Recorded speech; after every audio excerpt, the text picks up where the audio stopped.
all please stand as we play the national anthem.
Thank you. Good evening, parents, Superintendent Daly, Chairman Buckley, members of the class of 2020. As principal, I'm proud to welcome you to the 63rd commencement exercises for North Reading High School. Members of the class of 2020, your presence here this evening is a very pleasing thing indeed. It is an indication of your commitment to your peers and your willingness to overcome challenges that you may face. I do want to take a special moment and say that you are not here alone, and that your community has taken such investment in you and so demonstrated that I would be remiss if I did not send an extreme heartfelt thank you to the entire community and how it expressed its affection for the class of 2020. So thank you very much.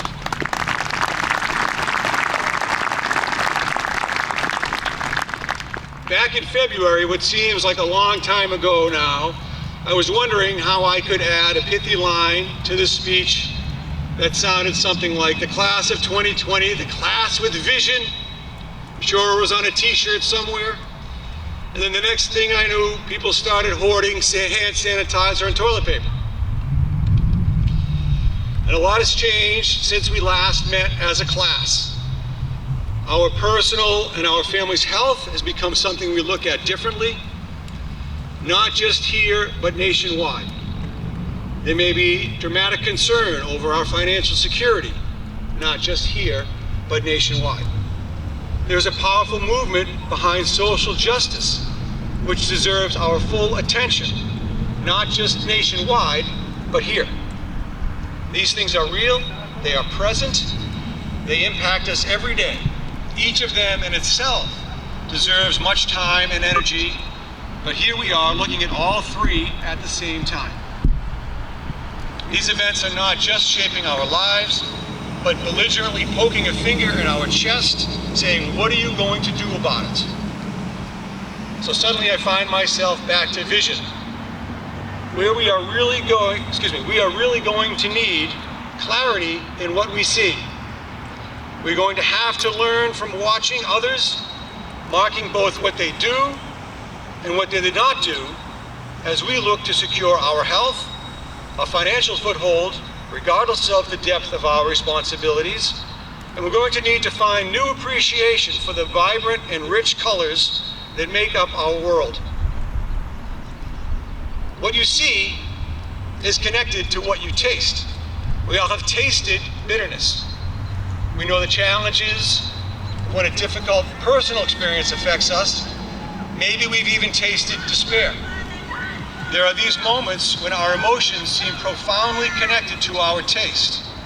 Similarly, we have tasted sweetness. We have been so overwhelmed with happiness and contentment that we could quite possibly have swallowed enough sunshine and cool breeze and joy that we could so easily become blissfully lost in it. But be mindful that satisfying your palate does not deprive you of your voice. Your voice may be the most powerful tool that you have. Think of all the things you can do, all that you can create, and all that you can destroy when you use your voice. Think of all the emotions you can elicit. Do not be fooled into thinking that vision and speaking alone will be enough as we navigate the days ahead. You will need to listen to what is being said with renewed diligence. Use your mind to discern and determine. Listen to learn. Be mindful that even the sweetest song can be overplayed, and sometimes the discord of clamor can seem a symphony. Your sense of touch must not be understated. Whether you are patting someone on the back, offering a hand in friendship, holding another's hand in comfort, or embracing a loved one, your sense of touch connects you to others. So if you've been keeping track, we have arrived at the sense of smell. And I think that our sense of smell is a perfect place to land, as our sense of smell is so dramatically different from all our other senses. As you may know, all of the information from our sensors go to our amygdala, where it is first processed by our subconscious, rather than to our thalamus, where the information from our other senses first land. Our thalamus processes its intake directly into our consciousness. I emphasize my point with an example that some of you may be able to relate to. When I close my eyes, think about walking into my grandmother's house on a Saturday afternoon. A Sunday works too. I make my way to the kitchen, completely entranced by the smell of the sauce that's cooking on the stovetop. That smell is more than tomatoes and garlic and oregano and basil, onions and peppers, and everything that goes into that magical melange. It goes into my subconscious and is stored in my heart. Sometimes, but not nearly enough, I'm lucky and get to experience it again, even long after that special and loving master chef is gone, and the recipe appears at a relative's house but is never quite the same. Or I'm a patron at a North End restaurant, and somehow the stars have aligned, and I get a little bit of that taste. But the funny thing is, even though it may seem like the same recipe, and the taste may be very close, where the taste buds are totally fooled, your heart knows it is not the same. Your heart knows it's close, but it's not the same. But that's the point, isn't it? None of your senses mean anything without your heart. What you hear, what you say, what you feel, what you see, these are all totally meaningless, and worse, powerless, without your heart. And so members of the class of 2020, as you begin the next phase of your lives, be mindful of your heart. Let it be part of how you navigate your challenges, your choices, your commitments, the courses that you chart, intended or otherwise. The events of the day are here. The events of tomorrow are on the horizon, and they await you. And you are best suited for them with your heart leading the way. My sincere congratulations to you, dear members of the class of 2020.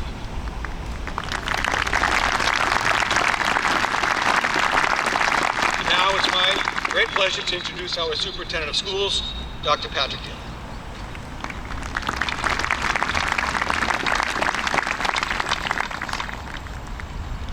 Thank you, Mr. LaPrette.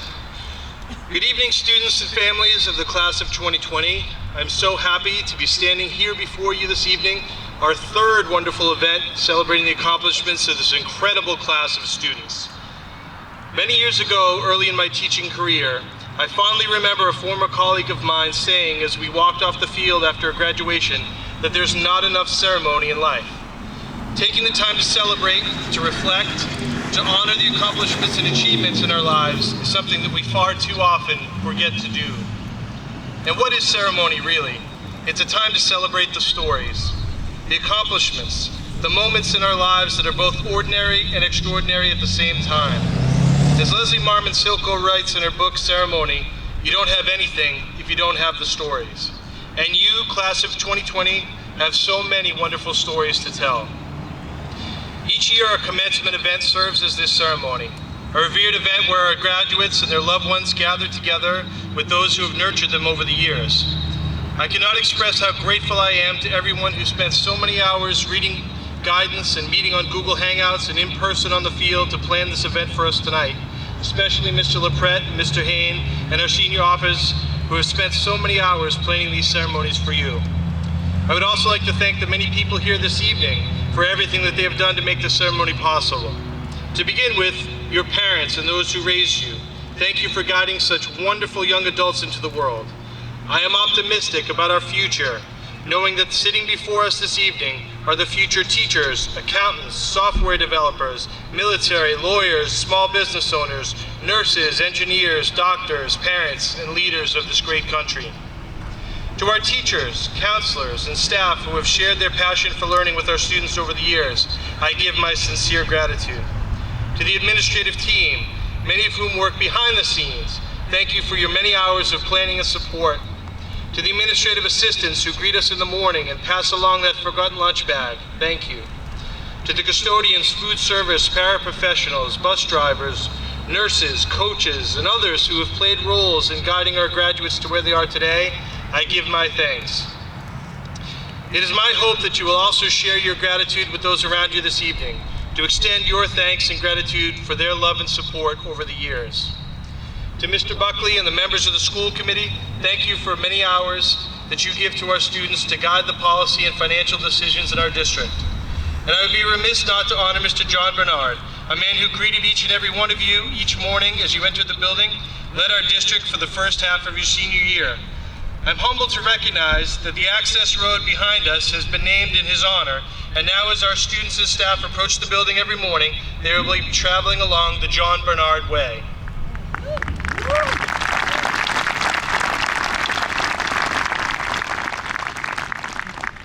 Over the years, I have come to know you from watching you perform. Bugsy Malone, Shrek, basketball, soccer, robotics, football, baseball, golf, many more.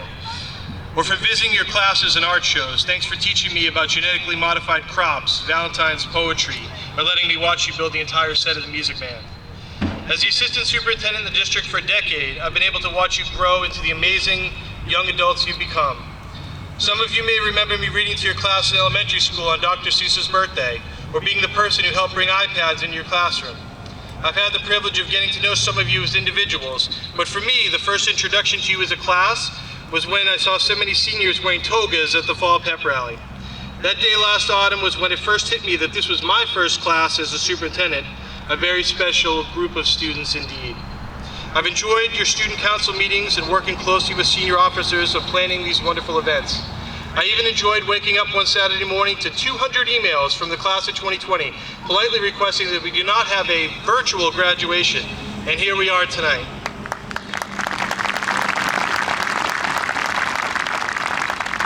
On what would have been your graduation day in early June, I wrote each of you an email. In that message, I shared a story about a quote that my 9th grade English teacher, Mr. Harrington, wrote in my yearbook. He simply wrote, "Goodbye and keep cold, Frost." Now at that time, there was no Google, Siri, or Alexa, and for a few years passed before I found myself in a bookstore with a few moments to kill, and looking through an anthology of Robert Frost's poems, I flipped to the index and searched for the poem to try to understand the greater meaning of his message. And this is what I found. In my opinion, the perfect words to write in a yearbook from a teacher to a student, words that are never more appropriate than they are this year with this incredible class who has persevered so much. The speaker in the poem is the farmer, the teacher, and he directly addresses his students, the orchard.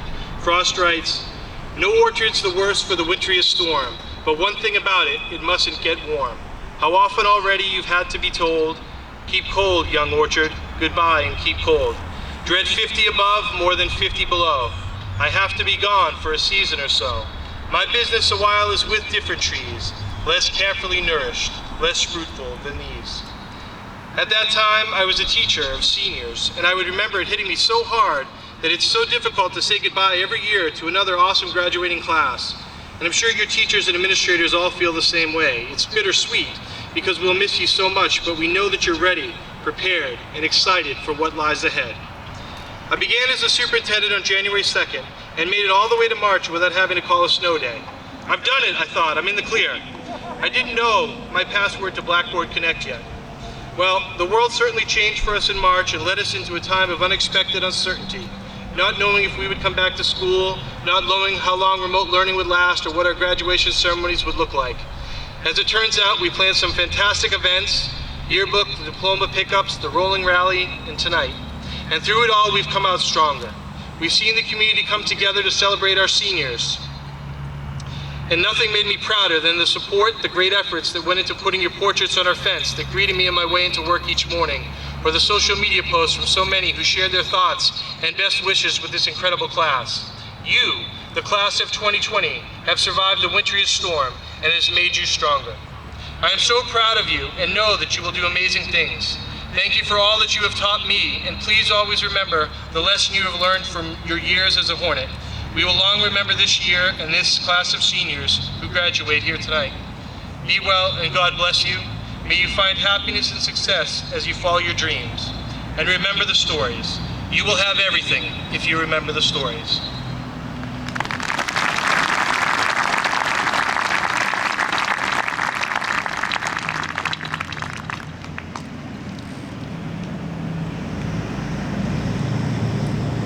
Thank you, Dr. Daly. It's now my pleasure to introduce our first honor essayist, Hye-Jung Kim.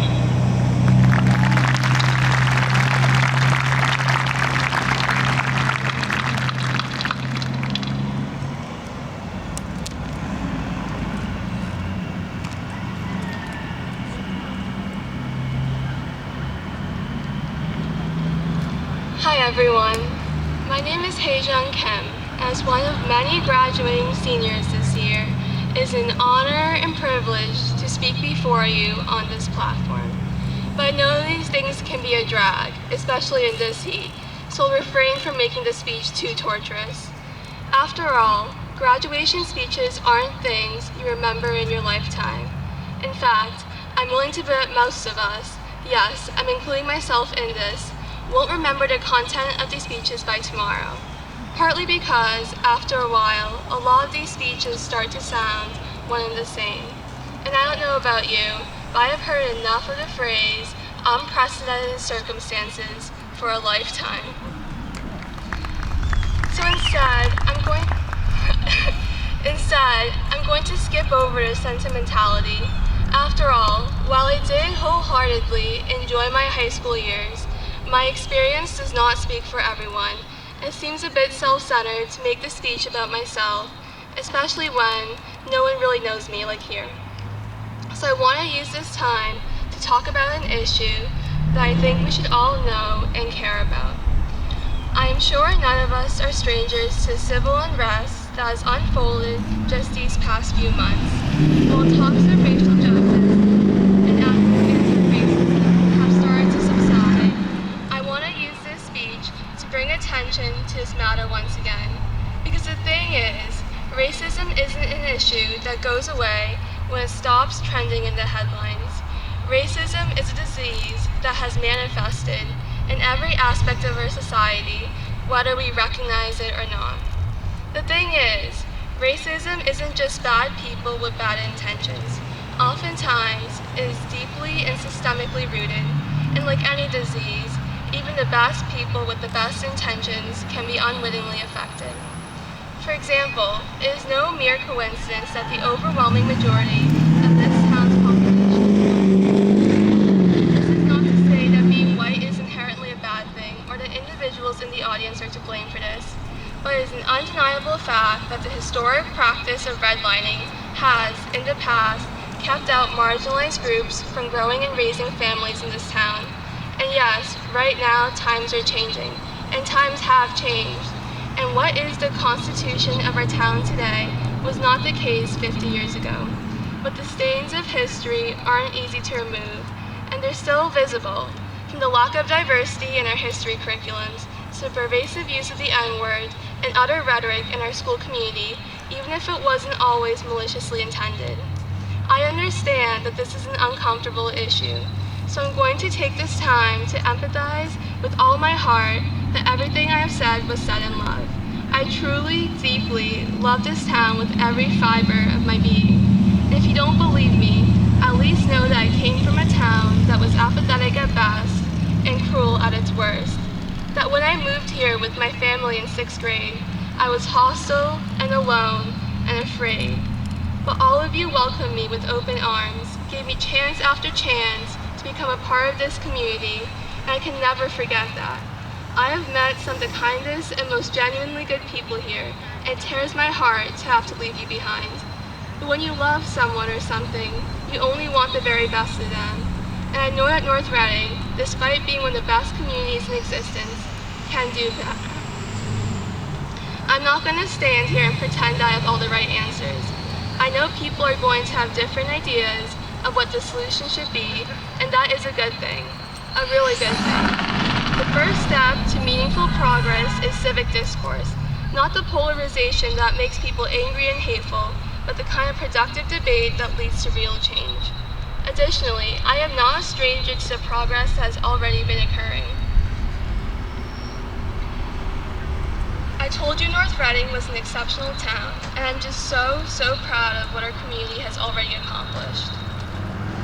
Yet our work is far from over. As I said before, I don't have all the answers, only ideas. But I made a promise to not make this speech too long. I'm afraid I've already broken that promise. So finally, I'm going to end this speech on a positive note, because if there is anything I have learned this year, is that times of crisis and uncertainty bring out the best and worst of people. And the conclusion of the speech is a thank you note to all the people who let their very best shine through. This speech is dedicated to those that use this pandemic as an opportunity to show kindness, compassion, and solidarity, whose actions only strengthened our community. The purpose of this speech is to highlight those that offer to donate their own meager supplies to those in need, did shopping to benefit the local food pantry, and even made masks to donate to healthcare professionals and neighbors. To the parents of our seniors, thank you so much for your love and your dedication, for working so hard to make the end of the year special. I want to thank the essential workers of this community who risk their lives to keep our society functioning. And of course, I would be abashed to not give a special thank you to our healthcare professionals. By going into combat every day against this deadly disease, our lives are most certainly indebted to you. We are eternally grateful for your sacrifices, and on a personal note, please know how much of an inspiration you all are to me. And finally, to all of you who committed to this fight for racial justice, for leading the way for our town, thank you. It is because of these aforementioned people that I believe in this town. I believe that no matter how dark times get, there will always be a light to shine through. That our community will find a way to go above hatred and polarization and gridlock, always. So please, keep fighting, keep standing up for what you believe is right, because ultimately, it doesn't matter if you disagree with what I've said so far, but it does matter if you don't speak up. And one last thing. A huge shout out to our class officers, Emily Cooperstein, Lauren Keogh, Julia DiNapoli, and Emily Davis. Thank you for all the work you have done for our grade and for making this graduation ceremony a possibility. Thank you.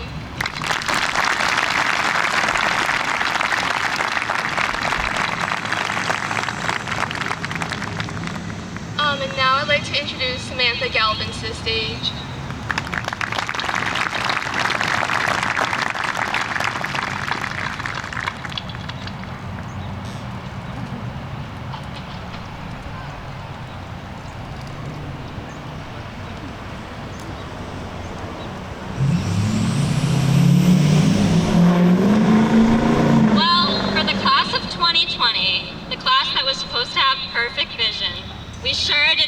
This one coming. And although we may not have been the most predictable class to walk through the halls of North Reading High School, I think when it comes to adaptability, we have everyone else beat by a mile. First, even before the pandemic started, New developments were a constant in our lives. Growing up in the age of cell phone technology, we have become well-versed in a set of skills that no other generation before us possessed. The first iPhone came out when we were all about 5 or 6, and the iPad came out when most of us were 10. So, while like all the other generations before us, we would go outside and play baseball and basketball with our neighbors, we also would come inside and learn how to play games on the iPad and FaceTime our friends. And about as often as we changed our cell phones, our class specifically at North Reading High School switched schools too. We transferred from our old elementary schools to the old middle school, to the old high school, to the new middle school, to the new high school. Each year changing locations without ever missing a beat. But for us, the location did not mean anything. We were always a unified class, no matter what the building looked like. And sometimes the building was literally falling apart. Even standardized testing couldn't remain standard for us, as we went from MCAS to PARC back to MCAS. For us, change was pretty much the only constant growing up. And just when we thought we made it to the final stretch of sameness and were ready to glide down the infamous senior slide, we were asked to adapt one more time to the new normal. The new normal of having to work on your smiles because masks mean you can't awkwardly smile at people in the grocery store. And the new normal of being able to shut your Chromebook when Mr. LaPrette, our green leader, gave morning announcements, instead of having to tune him out the natural way. I understand that this pandemic has brought a lot of unprecedented circumstances. Sorry, Hei-Shung.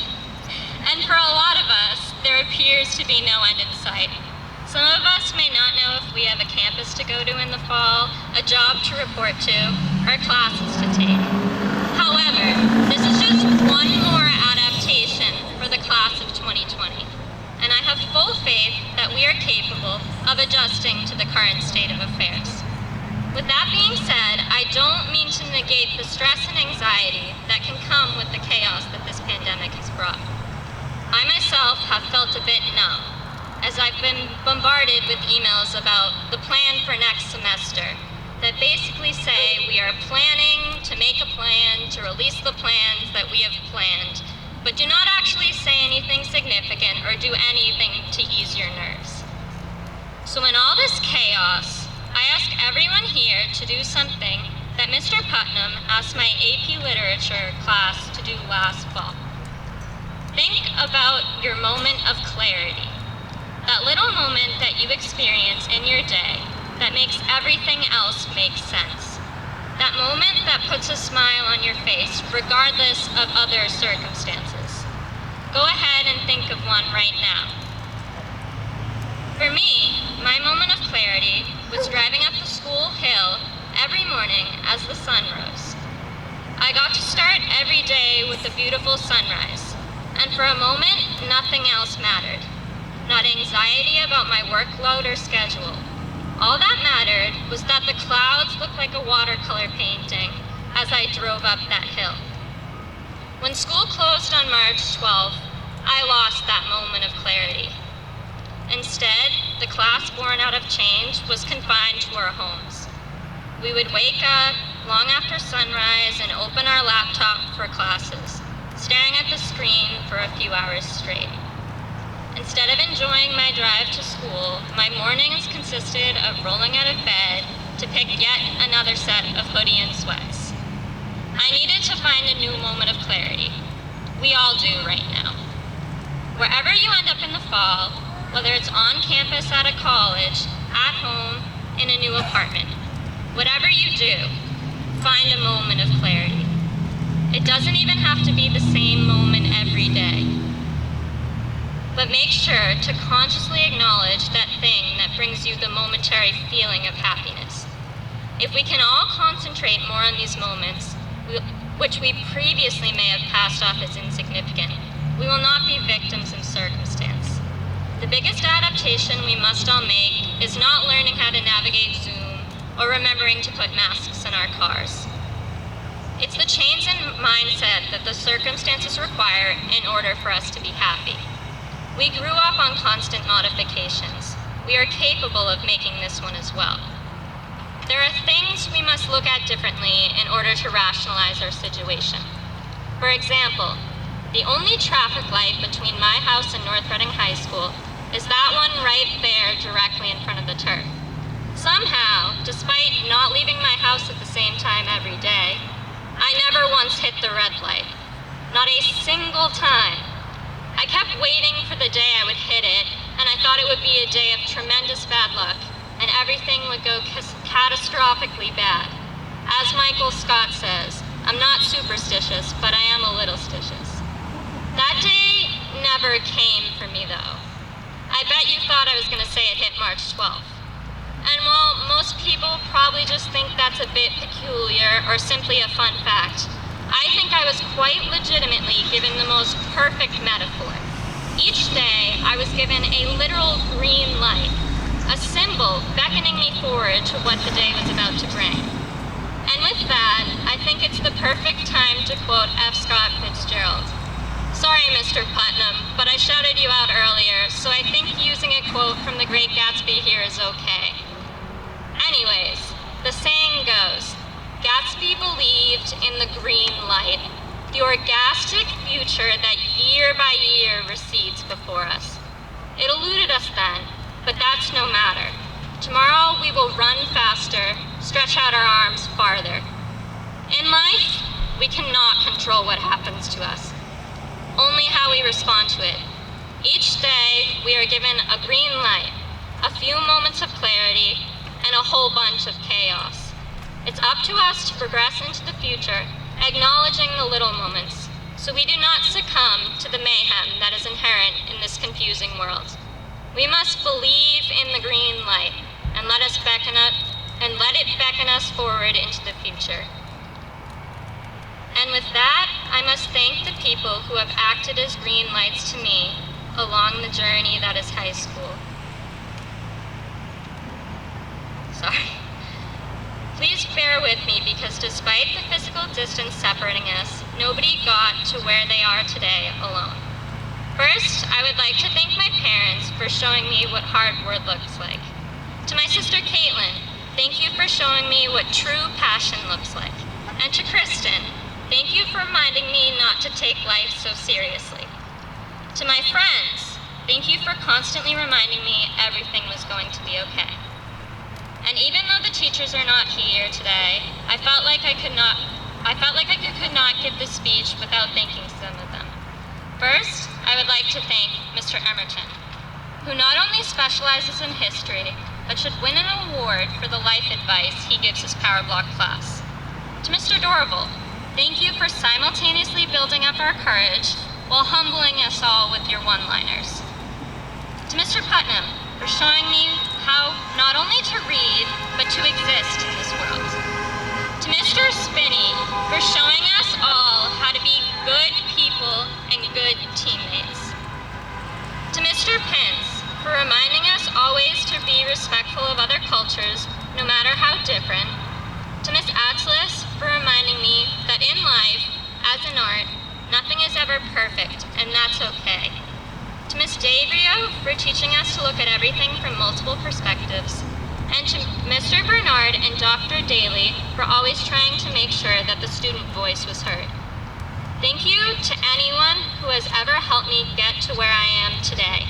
And finally, I would like to thank anyone who has ever doubted me, because sometimes that can be the strongest motivating factor of all. Thank you and good luck, class of 2020. With that, I would like to welcome our final honor essayist to the podium, Mary Regan, a girl who I cannot wait to see change the world.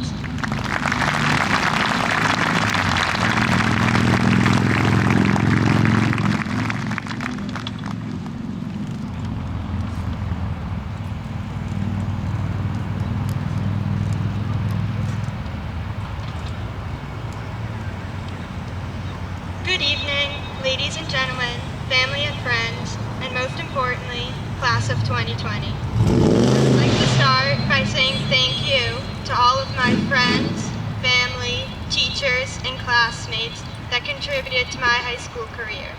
I truly could not have done it without all of you. And thank you to the class of 2020 for shaping the years that we spent together, from hopping from building to building in middle school to spending the last 4 months at home. Without a doubt, we're the most memorable class to ever graduate from NRHS. When I sat down to write this speech, I had no idea what I wanted to talk about. I finally came to the conclusion that I would use this platform to talk about an issue that I care about, just like Hejang. So, as we all learned in history class, the United States was supposedly created based on principles of freedom and equality. However, despite being professed, these values were at first never put into practice. In actuality, the United States was built upon racism, built upon the backs of slaves, and ran dependent on the oppression of minorities. To this day, that is the foundation upon which our country stands. And while none of us here are responsible for that construction, it is our responsibility to dismantle it. Personally, over the past few weeks and months, I've found myself reflecting on the state of equality in America. From my perspective, as a member of the LGBT community, I've spent quite a bit of time looking at the history of civil rights and equality in the U.S. to provide perspective on where we are today. So let's go back in time a little bit to June 28, 1969. I'm sure you've all heard of the Stonewall riots, but I'll give a little bit of background anyway, just to remind you. I promise this part will be quick because we all sat through 12 years of lectures to get these diplomas, and none of you need a history lecture from me. So very briefly, a popular gay bar, which was called Stonewall Inn, was subject to a police raid on June 28, 1969. At the time, it was commonplace for police to raid gay bars to arrest anyone who they found to be cross-dressing. However, on this particular night, the bar patrons finally decided that they were done with being targeted, and the police raid turned into riots and protests that lasted for several nights. These riots are considered the major catalyst for the modern movement for LGBT rights and are often considered the first Pride event. So that's the Stonewall riots in 45 seconds. Now, a fun fact that I recently learned about these riots is that at one point, a group of the protesters gathered and actually started dancing and formed a kick line, just like the Rockettes. And I was reading an account of the first night of the protests, and this particular quote struck me. They said, quote, "I just can't ever get that one sight out of my mind. The cops with the nightsticks and the kick line on the other side. I think that's when I felt rage, because people were getting smashed with bats, and for what? A kick line," end quote. Now, I don't exactly think that you have to be Jay Heinrichs to see the parallels between that quote and the current state of our country. Instead of people being beaten for kick lines, we have Black Lives Matter protesters being pepper sprayed, tear gassed, and literally kidnapped for peacefully protesting against racism. Instead of gay bars being raided every night, we have Black Americans being murdered for doing nothing more than simply existing. As I've reflected, I've realized that white LGBT people have always had a measure of privilege that Black people have never had, and that's the simple fact that your sexuality is not immediately visible. If you need to, you can hide the fact that you're gay. I mean, if you all had to guess, I bet the majority of you probably would have said that I was straight up until about 4 minutes ago. Because that's not something you can just tell about a person, but you can't hide your race. And I wish that we didn't have to talk about hiding aspects of your identity to feel accepted or to even just feel safe. But that's our current reality. And like I said, that's a privilege that Black people don't have. People of color face prejudice and bias almost every day, whether it's acknowledged or not. In North Reading, as a community of overwhelmingly white and largely middle-class families, we do contribute to this. Most prejudices and biases that we hold are unconscious, which makes it difficult to acknowledge, confront, and remedy them. But if we're ever going to move forward as a community and as a country, that's exactly what we have to do. All too often, we think ourselves the exception. Oh, it will never happen to me. We think that we're immune to the narrative we grew up around. We think we could never be racist. but that's not how it works. Nobody is immune to what society tells us, to what is presented in the media, to what we see around us in everyday life. We all need to step back and critically and honestly evaluate ourselves. No lasting change will come if we don't do that first. Beyond the individual level, we need officiable and enforceable policies. The anti-racism resolution recently passed by the school committee is definitely a step in the right direction, but we still have a very long way to go. By creating, implementing, evaluating, and iterating on local anti-racism policies, we can work to make progress on removing the systemic barriers that reinforce racism in our community. We can do better, and we have to do better. So, class of 2020, right now, we are being given an opportunity. Next year, most of us will be going to college. Some will be entering the workforce, and some will be joining the military. Regardless of where you end up, the majority of us will probably be going someplace that's more diverse than North Reading. There's 196 of us, and if each of us brings a little bit of change to wherever we end up next, we could have an impact, and could rightfully earn the title of the best class to ever walk the halls of North Reading High School. So, class of 2020, go out there and do good in the world. It needs us. Thank you.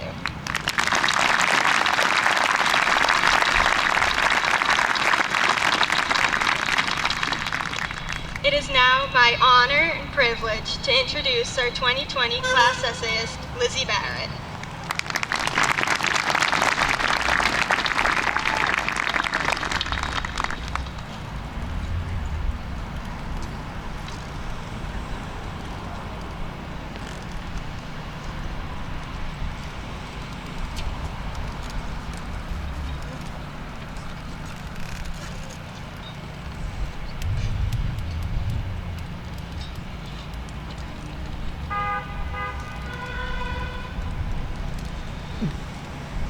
The class of 2020 has encountered many life lessons in our short 18 years. None has been so surreal than realizing we actually want to be in school. It is no secret that the journey through the North Reading public school system for our class has not been seamless, but as I reflect upon this bumpy road, I realize that this is what has made our education here so beneficial. When we came together from the Bash, the Little, and the Hood in 2013, our class started off our 6th grade year in the winding hallways of North Reading's original middle school. It seems like just yesterday we were gazing at the colorfully painted hallways and whispering about the 1960s bomb shelter, rumored to rest beneath the auditorium stage. Then, 2014, a new challenge. Instead of continuing with our familiar lockers and classrooms, we trudged down the hill to the old high school facility for 7th grade. Everything was a lot bigger in this space, our lockers, our caf, and our gym, but this facility posed its challenges as well. While taking health classes in the old woodshop garages, a storm caused the space to flood, and our class folders had been ruined. I remember how understanding our physical education teachers were after we lost this work, and how they helped keep us motivated to not let this setback ruin the rest of our school year. The following year brought even more change, taking the class of 2020 to the brand new middle school building for 8th grade. The classrooms, gymnasium, and cafeteria were also exciting to explore. This modern space revolutionized our education, allowing us to perform complex labs in our science classes and even start our own video production club. First to graduate from the new middle school, it was a pleasant reward for all our building hopping. By freshman year, we were introduced to the high school wing, taking us through 4 different buildings over 4 consecutive school years. The middle to high school transition that is often challenging for most classes came naturally to us. Because we had gained the ability to adapt, we were fully prepared to embark on this 4th and final journey. Over the years, our teachers have always been there to guide us through each transition. They collectively taught us to embrace change and seek the benefits of exploring each of our new spaces. I will never forget the countless hours teachers have taken out of their time to spend afternoons in classrooms, the distance learning lab, the fields, or in the rehearsal room. I will always remember Mr. Haynes' friendly welcome to each of us at the Loop every morning. Another greeting was never far off, as Mr. LaPrette Mr. Bernard, and now Dr. Daly, waved at us as we entered the building on Main Street. Looking back at the challenges our class has endured, we have been very lucky with so many teachers, administrators, and staff there to support us, as we've tried to support each other through it all. While the success of our class is clear through our athletic feats, mesmerizing theatrical performances, and remarkable academic achievements, this is not the sole reason why we can be confident in our futures. Above all, North Reading has taught us to be resilient. We have seen the old and embraced the new. Our educational journey here has taught us to overcome any obstacle and embrace the challenges that change may bring. It is because of this skill now, as we reach the end of our high school journey, we do not have to fear what comes next. I am not here to predict the future because I know nothing is guaranteed. Even while writing this speech on a gloomy April morning, I am uncertain of how it will be presented. We'll be throwing our caps and gowns on the turf or walking in front of computer screens as our names are called for diplomas. All I know is what we can be certain about. We can be certain in our abilities to overcome these changes and prosper in any new environment. I know that it is our resilience, class of 2020, that makes us special, and I cannot wait to see what we conquer next.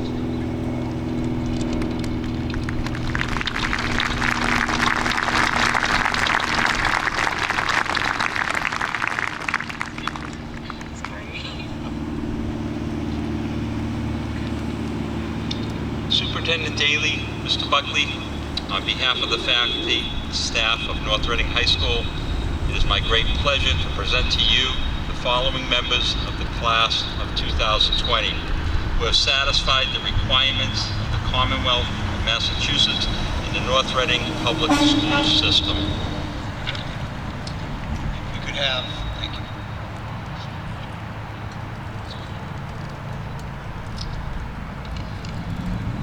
As students already have their diplomas, when we recognize each graduate, if they have been awarded a scholarship or have been awarded the recognition of a student athlete worthy of recognition with at least 7 varsity letters, that will be announced as well.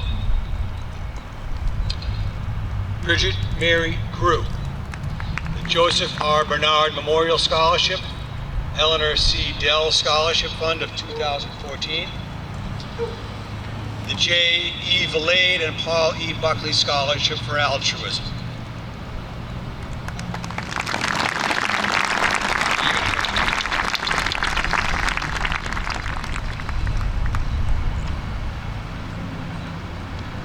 Elizabeth Ann Barrett, Fitzgerald Prize for Community Service in memory of Kaylee and Roy Fitzgerald.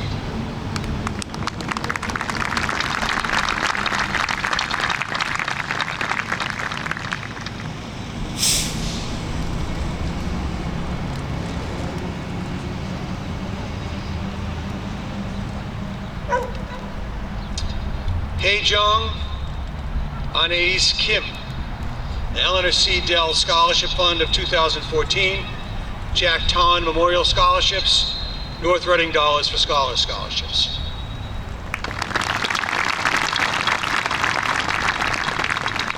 Samantha Marie Galvin, the Kristen M. Callahan Memorial Scholarship, North Reading Girls Softball League Scholarships, and the North Reading Dollars for Scholars Scholarships.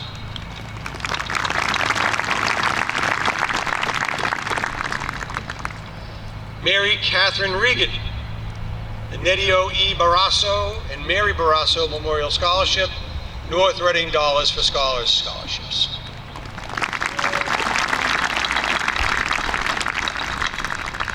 Emily Grace Cooperstein, Mighty Meredith Project Scholarship, Moynihan Lumber Scholarship, North Reading Garden Club Scholarship, North Reading Dollars for Scholars Scholarships. Lauren Ann Keough, North Reading Youth Soccer Scholarship, and a varsity athlete, student athlete of recognition with 7 varsity letters earned. Julia Ann DiNapoli, BNI-BIZ Builders Scholarship, North Reading Girls Softball League Scholarships, North Reading Dollars for Scholars scholarships, and student athlete recognition with 8 varsity letters earned. Emily Mary Elizabeth Davis.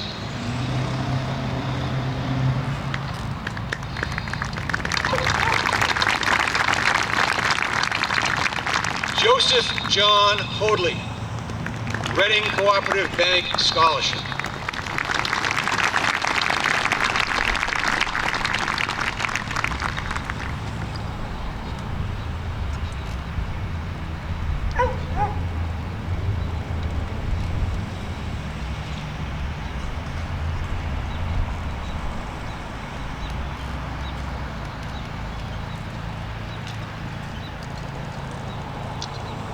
Scott Dylan Centerville.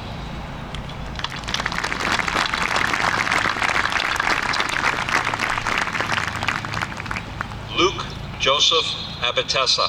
The Eleanor C. Dell Scholarship Fund of 2008. North Reading Dollars for Scholars scholarships. Lacey Greer Stebbins. Varsity Student Athlete Recognition, 7 varsity letters earned. Emily Rose Slavin, North Reading Dollars for Scholars Scholarship.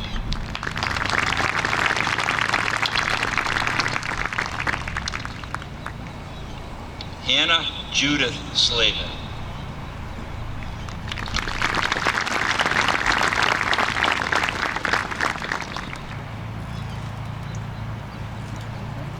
Ethan Hallman Pelmis.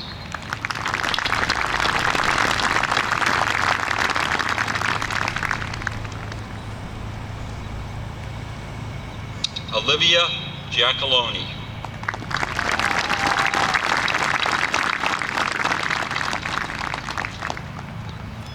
Margaret Mary Majeski, North Reading Girls Softball League Scholarships, Varsity Student Athlete Recognition, 8 varsity letters earned.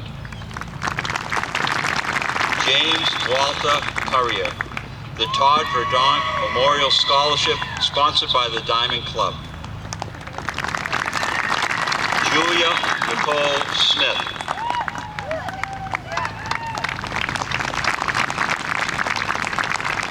Mario James Peroni, James Gregory Hannon Memorial Scholarship, Mr. and Mrs. Anthony J. LaPrette Jr. Memorial Scholarship, North Reading Little League Scholarship, Phil Dodano President's Award, North Reading Scholars for Scholarship, John Elias Jimenez.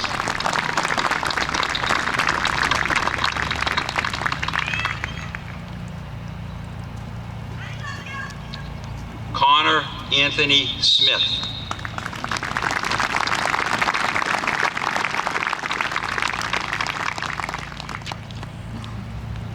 Rachel Ashley Perry.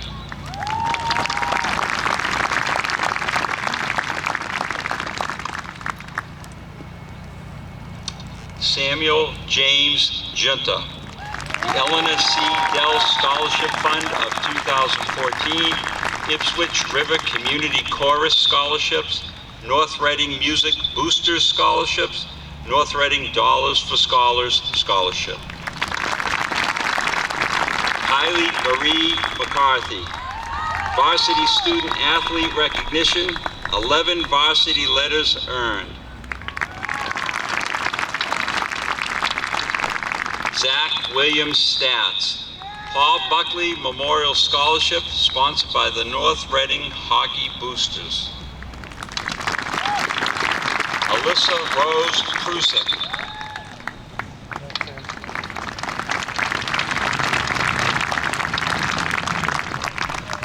Caitlin Elizabeth Joy.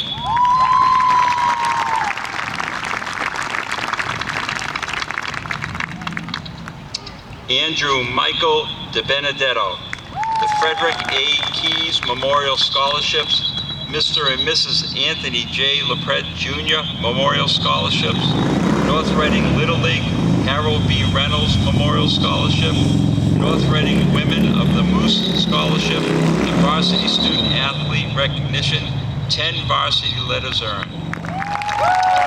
Megan Rose Phillips.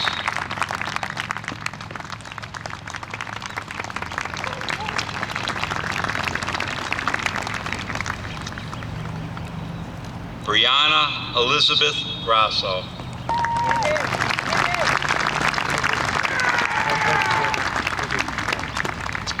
Max Andrew Barrett.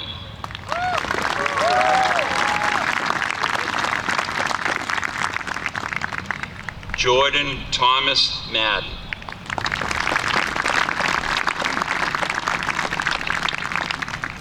Colin Brian Gover.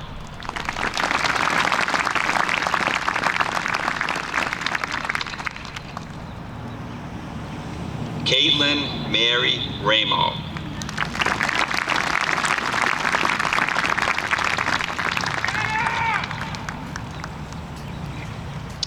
Preslov Stonomirov Karpchansky.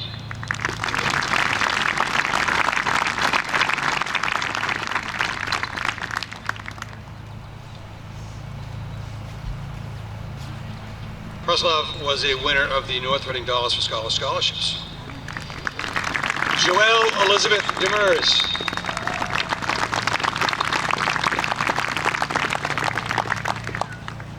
Lily Abigail Albano.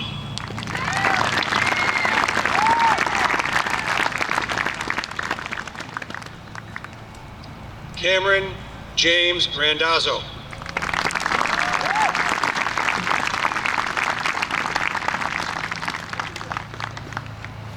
Summer Elizabeth Bonnell.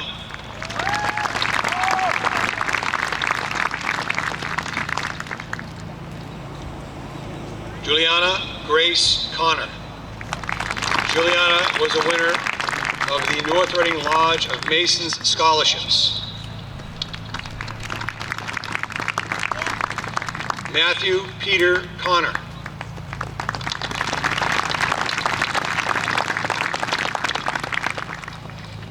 Teresa Xiaoli Hayes.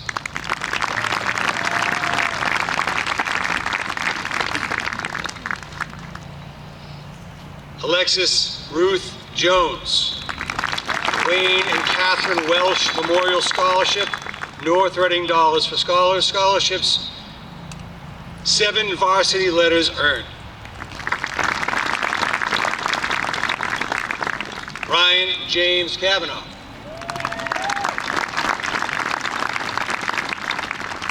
Brendan Donovan Downer.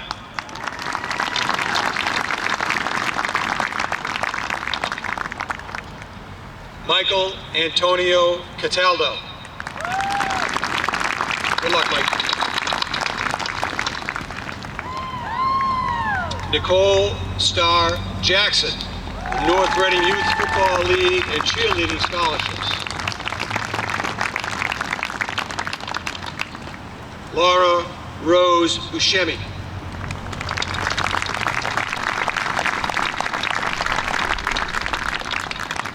Eric Michael Beneke.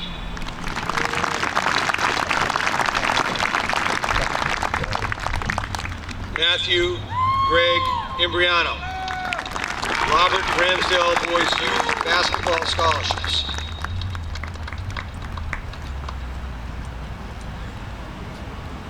Cameron William Alter. North Reading High School Boys Ice Hockey Boosters Scholarship. Joanna Charlotte Kellogg. North Reading Youth Soccer Scholarships in memory of Janet Connolly O'Neill. Michael Joseph Duquette.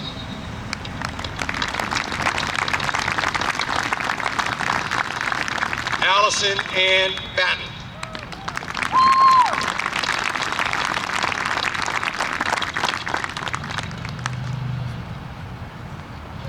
Alana Marie Hill.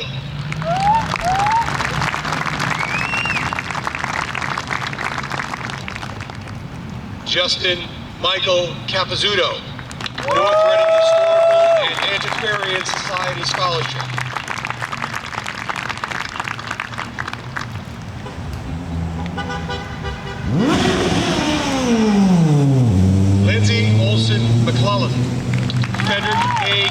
Memorial Scholarships, and the Lester Levy Scholar Athlete of the Year, 12 varsity letters.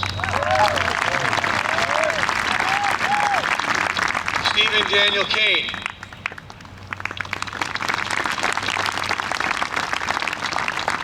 Evan Edward Raphael.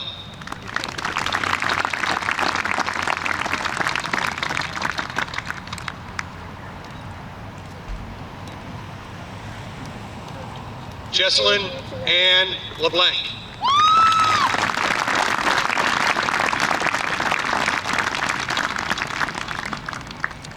Benjamin George Ellis.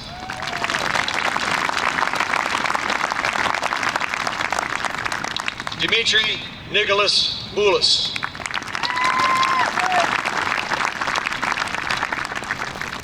Ian Robert Jones, North Reading Music Boosters Scholarships.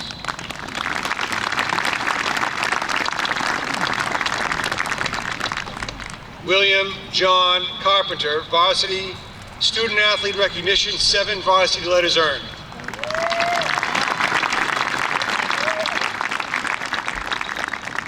Danielle Maria Ferrante, the Arthur A. Baresi Memorial Scholarship.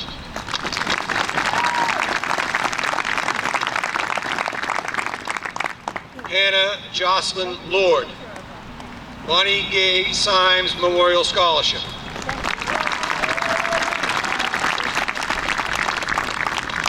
Jenny Rose Collins, North Reading Education Association Scholarship, North Reading Youth Hockey Scholarship, Varsity Student Athlete Recognition, 8 varsity letters earned. Shayla Ann Wilk, Massachusetts Elks Incorporated Major Project Scholarship.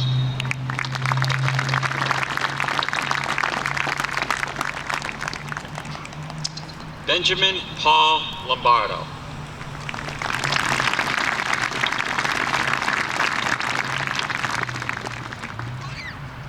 Mateo Ramon Flores.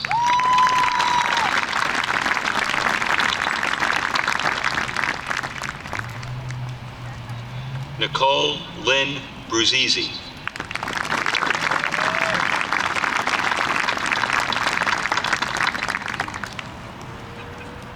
Elena Madison Cogan, North Reading Dollars for Scholars Scholarship.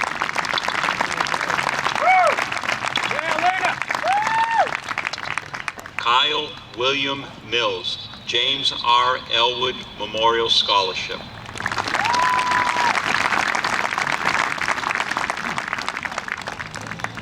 Peter Samuel Tempesta.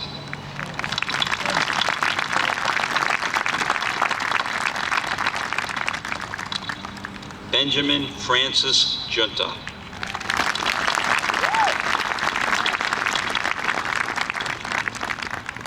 Matthew Christopher Luciano, North Reading Dollars for Scholars Scholarship, Varsity Student Athlete Recognition, 7 varsity letters earned. Joseph Edward Framentino, Robert Hunt Memorial Scholarship.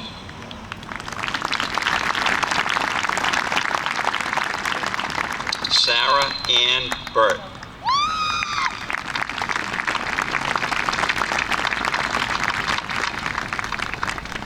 Olivia Lauren Collins. Gerald Kevin Callaghy, Varsity Student Athlete Recognition, 7 varsity letters earned.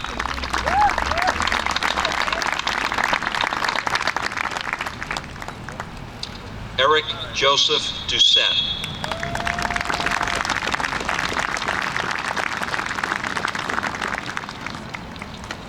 Samantha Rose Mirasolo.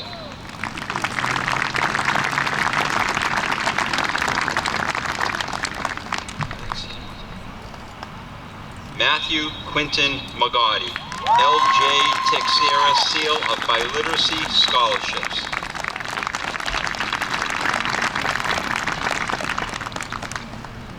Abigail Catherine Mahoney.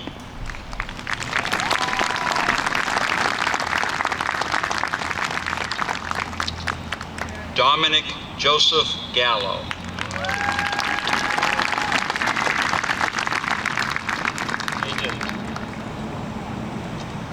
Aiden James Carucci. Sarah Valenti Memorial Scholarships sponsored by North Reading Lacrosse Boosters. Varsity Student Athlete Recognition, 7 varsity letters earned. Alana Marie Zarella.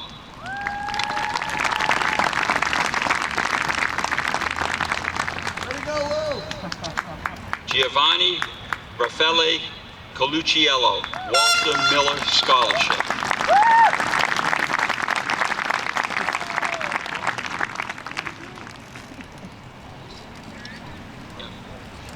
Alana Marie Zarella.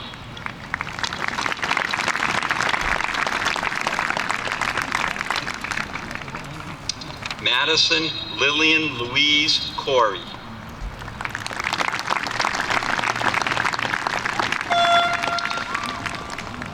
William Richard McCann.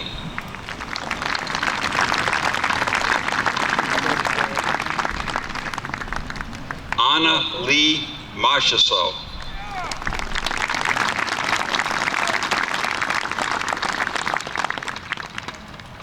Bailey Elizabeth Gellar.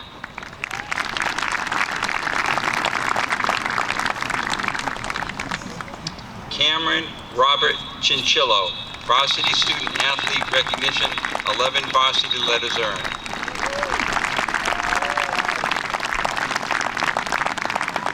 Alexis Louise Dimitri.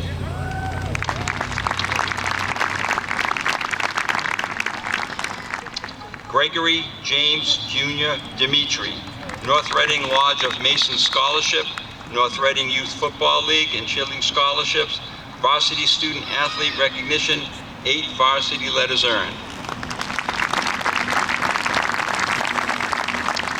Brandon Ray DeClean.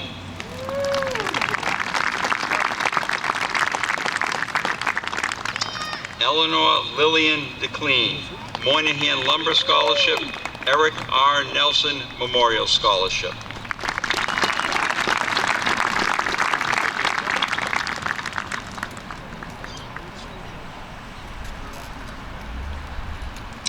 Nicholas Delano McGovern, Stephen Gregory Memorial Scholarship.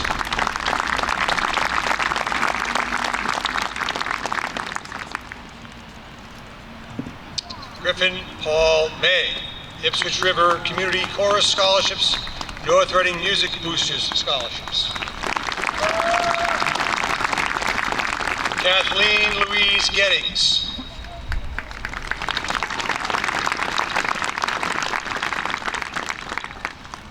Alyssa Rose Cristiano.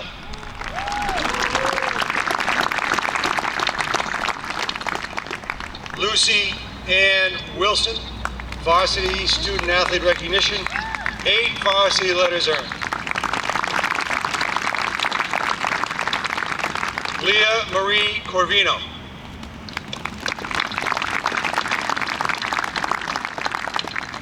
Caitlin Barbara Lehane, North Reading Dollars for Scholars Scholarships.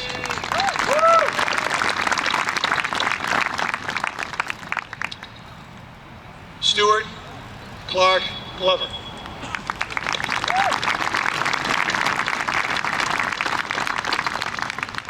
Gabriel Pies Miranda, the LJ Teixeira Seal of Bilettery Scholarships.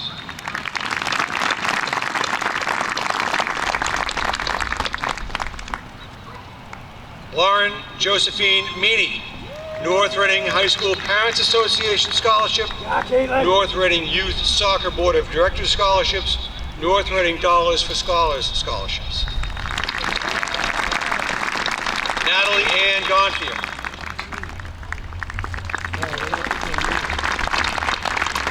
John Joseph Cuddy.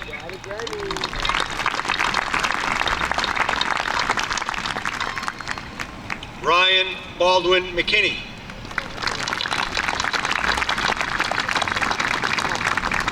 Julia Stefania Craig.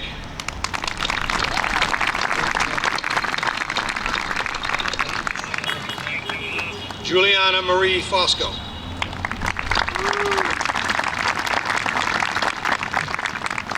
Michael Wayne Luker.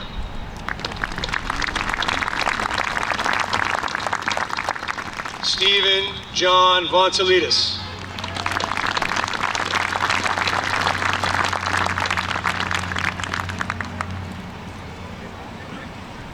Kylie May Nemec.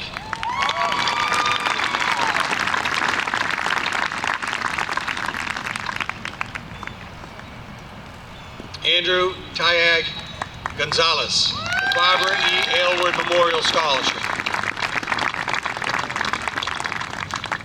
Sarah Nicole Curran.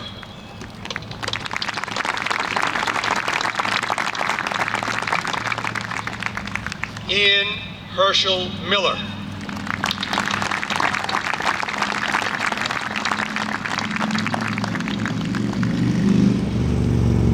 Madison Elizabeth Cullen.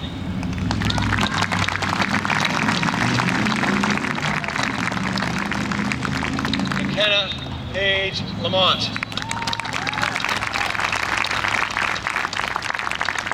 The winner of the North Reading Dollars for Scholars Scholarships and 7 varsity letters earned. Aaron James Brady.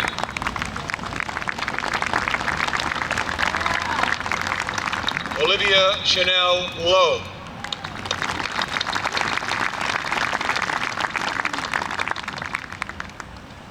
Nicholas James O'Donnell, the Robert Ramsdale Boys Youth Basketball Scholarships.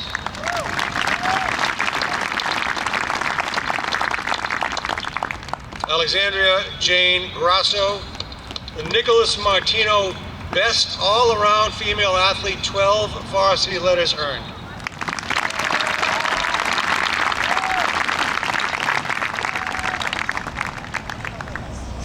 Talia Nicole Monteleone, North Reading Youth Football League Cheerleading Scholarships, North Reading Dollars for Scholars Scholarships, Varsity Student Athlete Recognition, 9 varsity letters earned. Tiana Alyssa DeBella.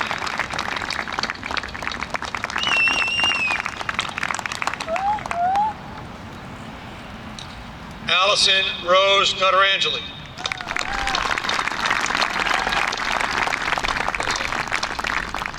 Zachary David Shaw.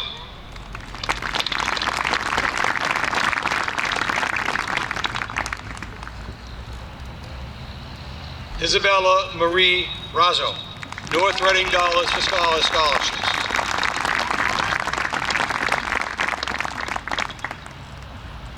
Jack Patrick O'Leary.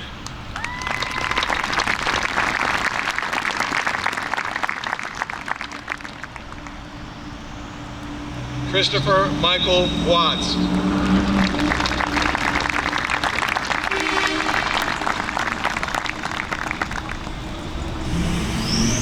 Jillian Eve Danico.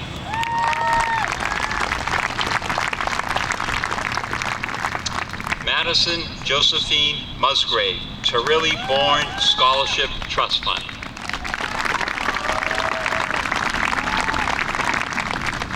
Sean Casey Dorosh, the Nidio E. Barrasso and Mary Barrasso Memorial Scholarship.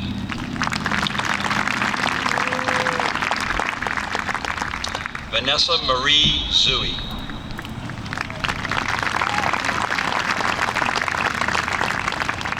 Marie Louise Tidd.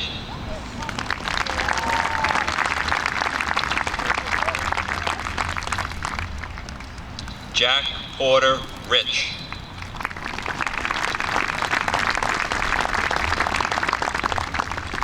Caitlin Grace O'Connell.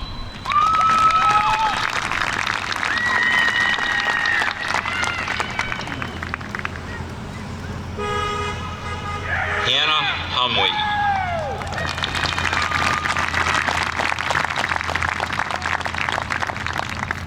Storm Davis.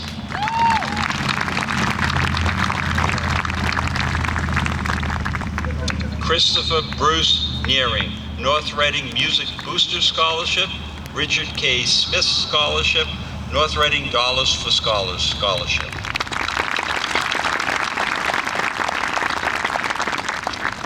Ava Jolie Evelyn Femia, Michael Mitten Memorial Scholarship.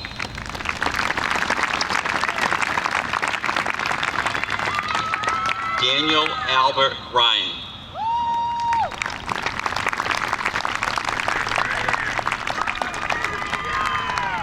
Nicholas Orr Tormey, North Reading Dollars for Scholars Scholarship.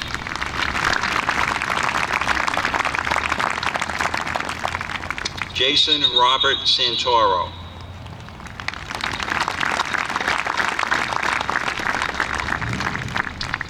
Mia Olympia Pastori.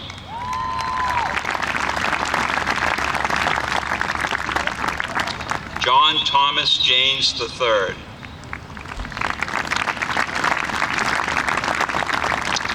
Alexandra Eve Richards.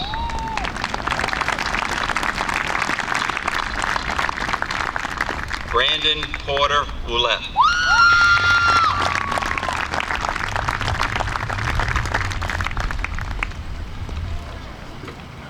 Sean Donald McCullough, Varsity Student Athlete Recognition, 8 varsity letters earned.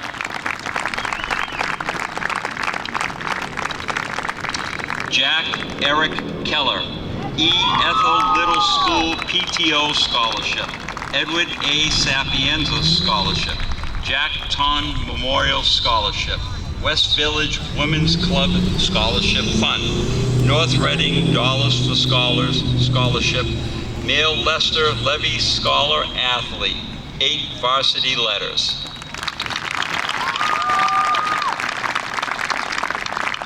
Michelangelo Nicholas Saparlis, the Betsy Gavani Memorial Book Award, North Reading Dollars for Scholars Scholarship. Eric Richard Schultz.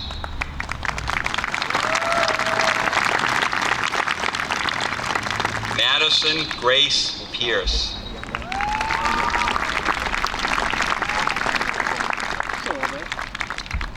Lauren Ann Sullivan, Larry Dysart North Reading Girls Youth Basketball Scholarship, Mighty Meredith Project Scholarship, North Reading Republican Town Committee Scholarship, Josephine Romeo Memorial Scholarship, Varsity Student Athlete Recognition, 10 varsity letters earned. Alexandra Marie Semeraro.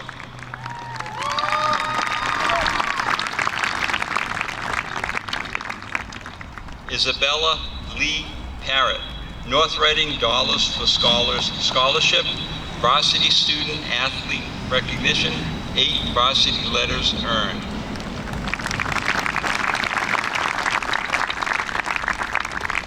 Emma Margaret Lord, Varsity Student Athlete Recognition, 7 varsity letters earned.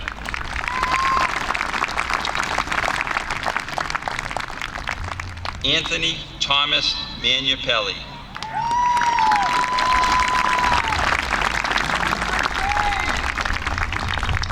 Alex Michael Vercolen.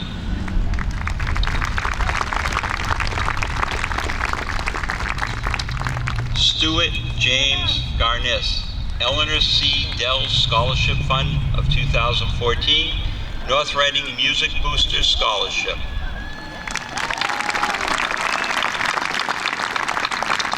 Jared William Zimmerman, David Jameson Memorial Scholarship.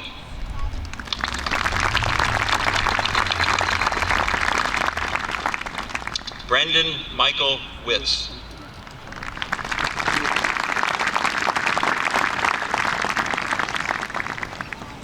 Rachel Noel Shannon.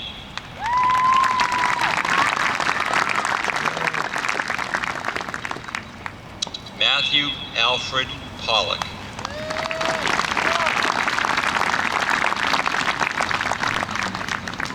Jared Thomas Long.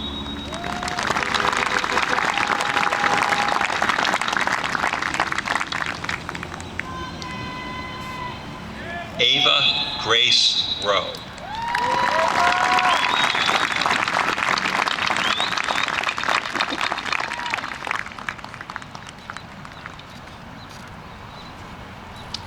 Ladies and gentlemen, families and friends, I present to you a truly outstanding and resilient group of students.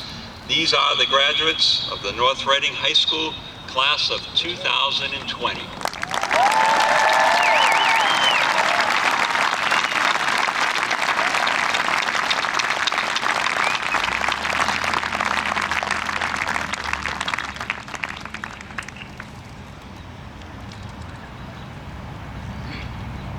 It's now my pleasure to introduce the chairperson of the North Reading School Committee, Mr. Scott Buckley.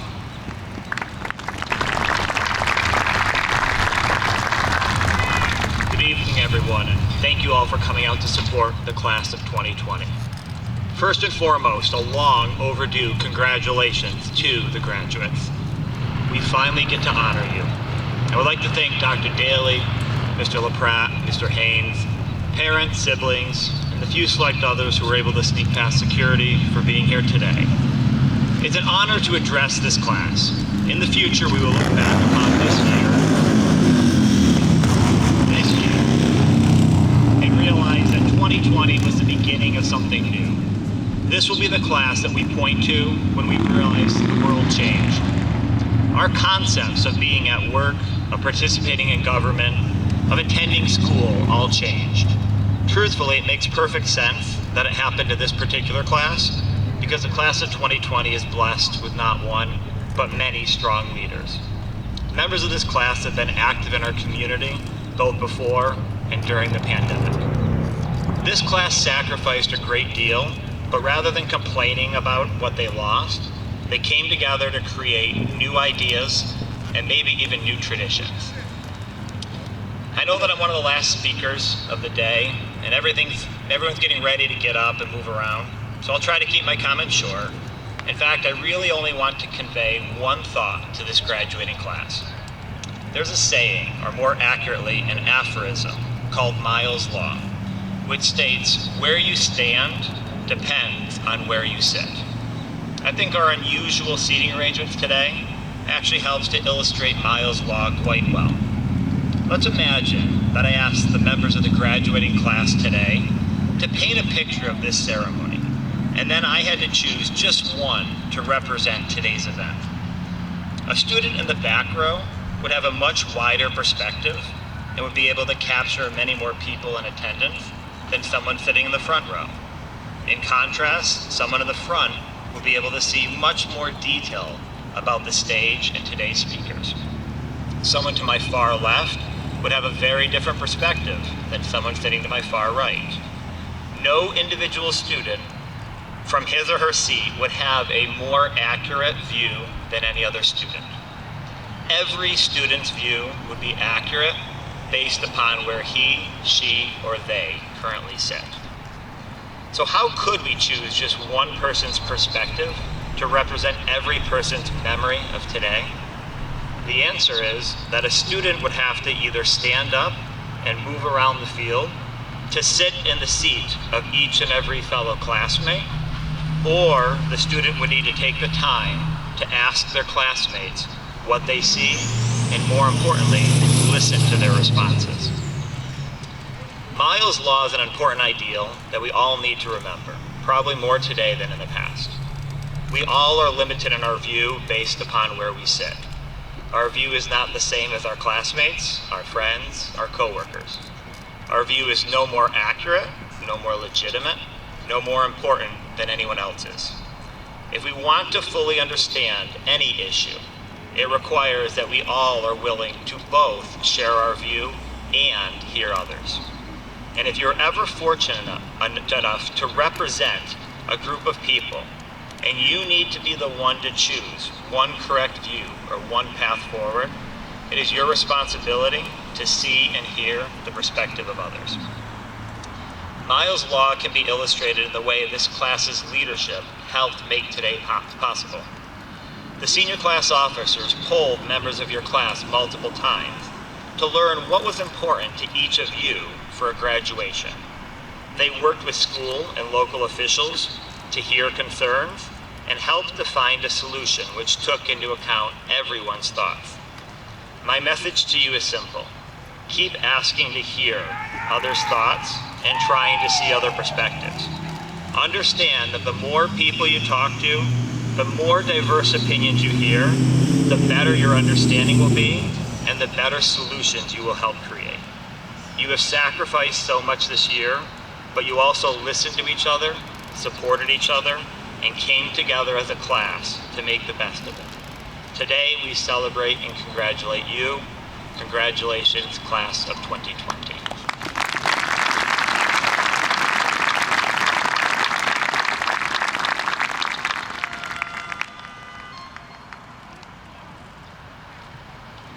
At this point in the program, we offer an opportunity for the class officers to speak. I'm going to ask them to come forward now.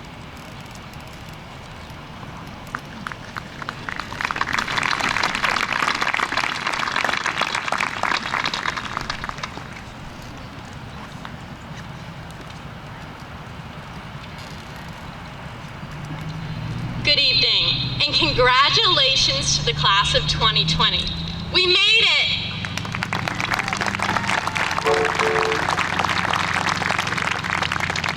After what has quite possibly been the longest and strangest senior year in history, we are all here today as high school graduates, sitting on the field with our greatest supporters on our sides, cheering us on. My name is Emily Cooperstein, and as the class president, I'm honored to introduce you to my fellow class officers. Vice President Lauren Keogh, Secretary Emily Davis, and Treasurer Julia DiNapoli. Class of 2020. I have heard many words thrown around to describe our class over the past few months. Determined, unlucky, historic. However, the one word that keeps coming to my mind when I think of my fellow graduates is united. No other class has endured what we have. In middle school, we went to 3 different buildings, forced to constantly adapt and learn new layouts. Our school trips, though there are some of our fondest memories, were made challenging by bedbug and illness. And of course, there's been the shared experience of navigating through the end of the year and graduating in the midst of a pandemic. Throughout these times, we bonded, and though we may not all be best friends, like a family, we come together when it counts. Our class group chat has existed for 2 years, and though it was originally intended as an easy way to get out messages of events and reminders, it quickly evolved into so much more. The reminders to turn into permission slips were vastly outnumbered by meme sharing and playful banter. Though some complained about the spam of messages we would receive, I think we all secretly enjoyed hearing from our friends. Not only that, the class of 2020 is always willing to lend a helping hand to a peer. There existed an unwritten rule in our class: my Quizlet is your Quizlet. Hey Zhang, we all thank you for never complaining when you logged onto your Quizlet the night before an APISH test and saw half the grade using it. You are the true hero of the class of 2020. The class of 2020 has always been each other's loudest supporters. Our fan section at football games goes all out, whether it be throwing baby powder in the air for whiteout night or having a thunderous roller coaster at halftime. Notorious as Spirit Week flash mobs caused traffic jams in the hallway as the entire student body lined up around the atrium to sing along, fighting for a spot at the front. The maskers always performed to a sold-out house with scalpers throughout the town selling the sought-after tickets, every show ending with a standing ovation. And academic decathlon and Model UN participants were always flooded with congratulations following their competitions. Our school spirit and ability to work together have brought us here tonight. When COVID hijacked our senior spring, we reunited in the class group chat to support each other through remote learning and to reimagine our senior celebrations. Collectively, we made our voice heard. We wanted to reunite on this field one last time to celebrate together. In a sense, our untraditional graduation is befitting of our overwhelming class spirit. One graduation celebration wasn't enough. We needed 3. Tonight, we gather on the turf where we have cheered together so many times before to mark the end of our time as North Reading students. No doubt your enthusiasm and spirit will carry you as you begin your next chapter and navigate the twists and turns life will throw your way. You are the most creative, innovative, and thoughtful people I know. It has been an honor to serve as your class president over the past 4 years. Wherever life takes you, I wish you the best. And never forget, there are 196 people cheering you on every step of the way.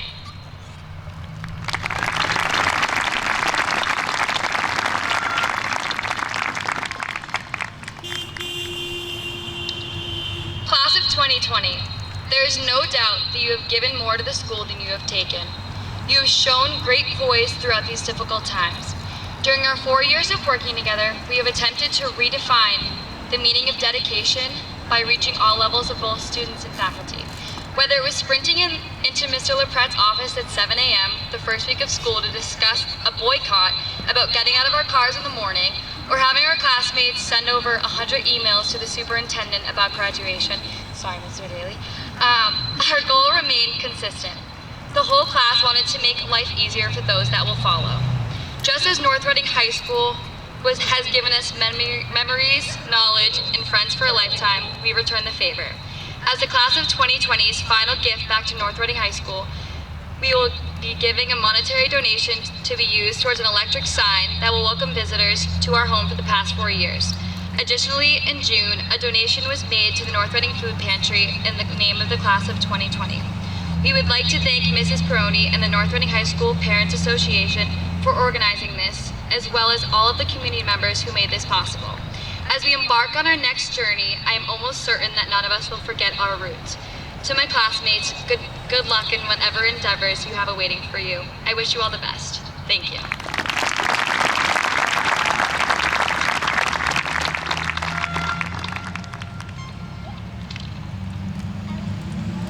We would like to thank everyone who has made these last 4 years so amazing and memorable.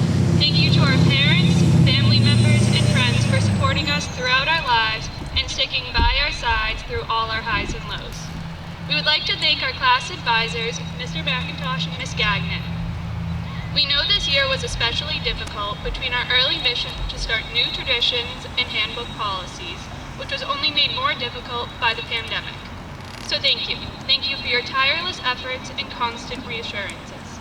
Thank you to Mr. LaPrette, Mr. Hain, and Dr. Daly for frequent meetings and your willingness to collaborate with us to ensure that the class of 2020 had a special graduation.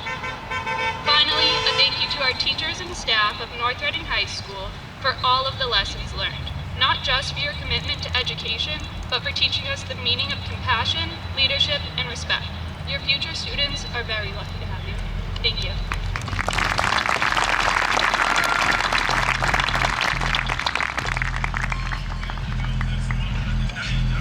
We have grown together over the past 4 years and learned a lot about ourselves and the world around us. We have left an impact at North Reading High School through our academic excellence, state championships, K-Band League titles, drama accolades, a cappella titles, marching band medals, and extracurricular activities. While the end of our senior year was not typical, it brought us closer. Nothing about this class has been traditional, from being born during 9/11 to attending school in 4 different buildings 4 years in a row to graduating during the pandemic. What these events have done is allowed us to think outside the box, made us stronger, more resilient, and a force to be reckoned with. Now, class of 2020, together, let's move our tassels from right to left to symbolize moving on from high school and stepping into the next chapter of our lives.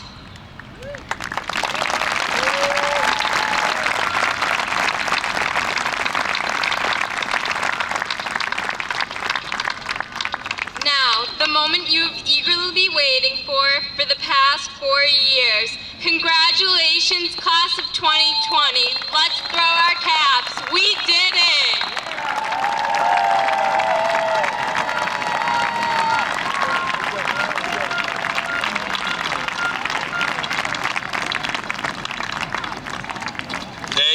Thank you, class officers. And before we get to a bit of a, if we could have this dismissal as organized as the entrance, that would be fantastic. But before we get to that, I do want to say that we typically have 2 days and several hours of kind of a graduation rehearsal. And we put this processional in the hands of Bridget Grew and Joe Hoadley, and I'm saying seamless, unreal. So thank you, Joe. Thank you, Bridget.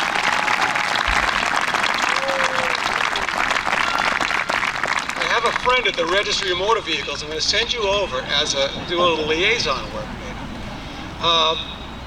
But again, I think I'm just so pleased that we were able to do this. You know, it's just been it's been hard, and it's lonely at the school. And I know there's a lot going on, and I know that there's many more decisions to come and things to figure out, but it is such a joy to see your faces. And I wish you all well, and if you could please, as far as dismissal goes, refrain from socializing out in the parking lots, etc. And if you could kind of dismiss from the outside rows first, working toward the inside row, if you could, please, that would be extremely helpful. Thank you again. Have a great night.